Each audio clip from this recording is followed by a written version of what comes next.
नमस्कार दोस्तों आपका अपने YouTube channel new digital India में बहुत बहुत स्वागत है। दोस्तों EPS 95 मिनिमम पेंशन वृद्धि को लेकर के एक लाइव सेशन किया गया। दोस्तों इस चुनावी माहौल में EPS 95 पेंशनधारकों की पेंशन को लेकर के लाइव सेशन EPFO ने किया। देखें पूरी खबर। ध्यान करें, कर्मचारी पेंशन योजना के अंतर्गत सदस्य पेंशन दी जाती है, जिसके लिए 10 साल की अंशदायी सेवा की आवश्यकता होती है।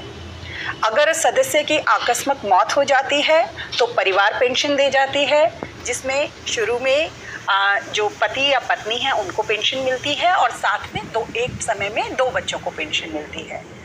अगर माता पिता दोनों ही नहीं रहें तो ये जो बच्चों को पेंशन दी जाती है, बाल पेंशन, इसे हम ऑर्फन पेंशन में कन्वर्ट कर देते हैं, जिसमें उसका अमाउंट फिर अकॉर्डिंगली प्रोपोर्शनेटली बढ़ जाता है।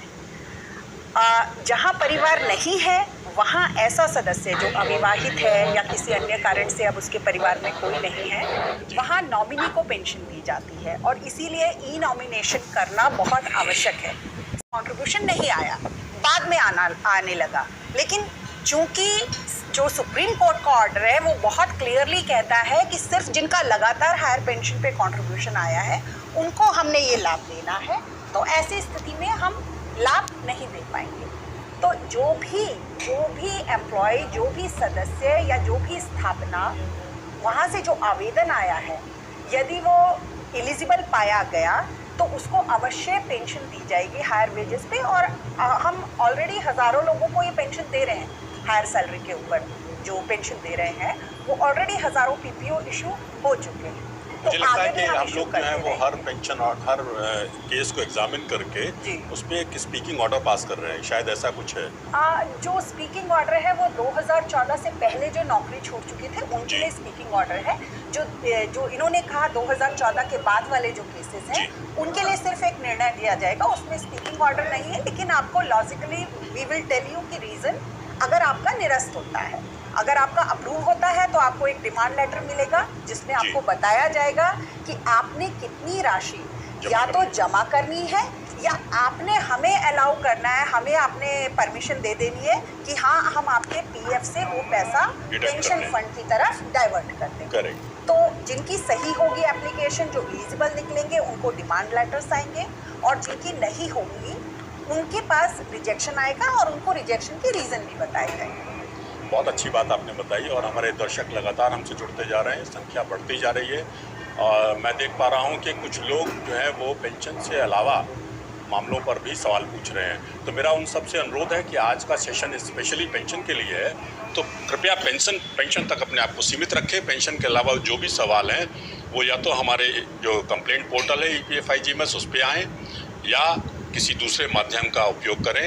हाँ, हम जल्दी ही दूसरे इश्यूज़ पर भी इस तरह के सेशन लाएंगे अगर आपने चाहा तो मैं एक सवाल लेता हूँ। जया शर्मा जी हैं, वो पूछ रही हैं कि when the employ contribution is taken on higher wages then why the pension calculation is being made on lower 5 years average formula, lower 5 years average formula, ऐसा है क्या? नहीं, ये थोड़ा सा समझने का वो है। जैसा मैंने आपको पहले बताया था कि जो पेंशन योजना है वो एक कॉमन पूल, एक कॉमन फंड पर आधारित योजना है। तो सभी सदस्यों का जो कंट्रीब्यूशन आ रहा है वो एक पूल में जा रहा है, उसी में से बेनिफिट दिए जा रहे हैं। इसका मतलब है हमें हर साल ये लेखा जोखा करना पड़ता है कि जो फंड है उसमें जो पैसा आ रहा है वो सफिशिएंट है या नहीं, क्योंकि हमें सिर्फ जो आज रिटायर हो रहा है उसे पेंशन नहीं देनी। जिसने आज ज्वाइन किया है, जिसकी उम्र सिर्फ 20 साल है, उसने एक दिन रिटायर होना है, फिर वो रिटायर होने के बाद भी लगातार पेंशन लेता रहेगा। तो हमारे किसी भी दिन को जितने भी एग्जिस्टिंग मेंबर्स होते हैं, हम प्रत्येक वर्ष एक एनुअल वैल्यूएशन कराते हैं, उसे annual valuation of the fund कहते हैं। सेंट्रल गवर्नमेंट ये कराती है क्योंकि स्कीम सेंट्रल गवर्नमेंट की है।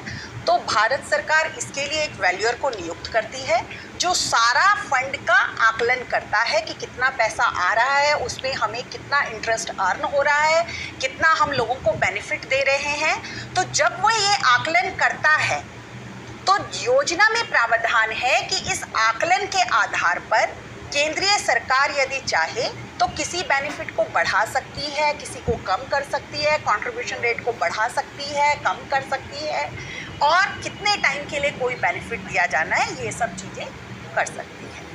वही हम लेंगे आज।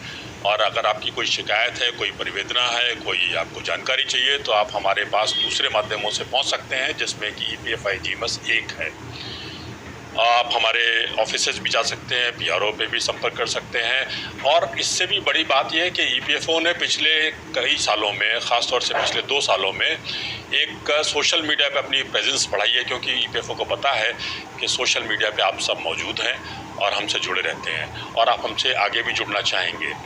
हमने YouTube पे एक अपना चैनल बनाया हुआ है, जिससे आप आज जुड़े हुए हैं, और उस YouTube चैनल पर ही हमने पिछले 1 साल में बहुत सारे वीडियोस डाले हैं।